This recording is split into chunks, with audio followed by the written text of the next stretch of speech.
Hello guys, and welcome to another profile tree video. So today we're going to be covering how to hide apps on Android. So without further ado, we're going to go ahead and get started. So of course the purpose of this is basically if you're just wanting to clean up your home screen or some of the apps that you have and you want to keep them but you sort of just want to hide them, then this would be the way to do it. So what we want to do first is we actually want to go ahead into the settings. Now, all you need to do is scroll down until you see home screen. It's right under themes. So we'll go ahead and click that. And just keep scrolling down. And as you can see, there's the hide apps on home and app screens. So be sure to click that. Then after that, this is pretty much it, where you can see all of the apps that's available to hide.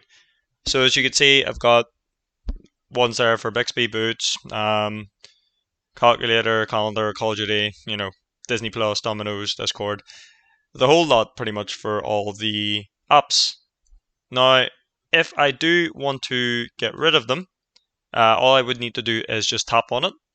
There's a grey little circle on the top, but what I'll do is I'll demonstrate it. So here we have the Call of Duty one. So I'll actually head back to the home screen.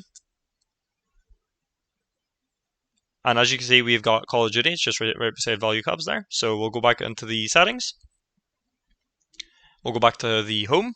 So the home screen. Okay. And then we'll just scroll down to hide apps. And I'll select Call of Duty.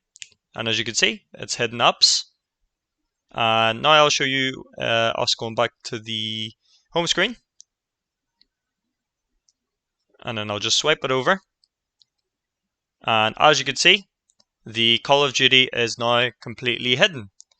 So that's pretty much just a quick little tutorial on how to hide your apps. It can be very handy, as I said, if you just want to hide a couple of things and just smarten up your, or just clean up your home screen. But of course, if I have missed anything, please do let me know in the comment section below. But other than that, I'll see you guys for the next video. Thank you very much.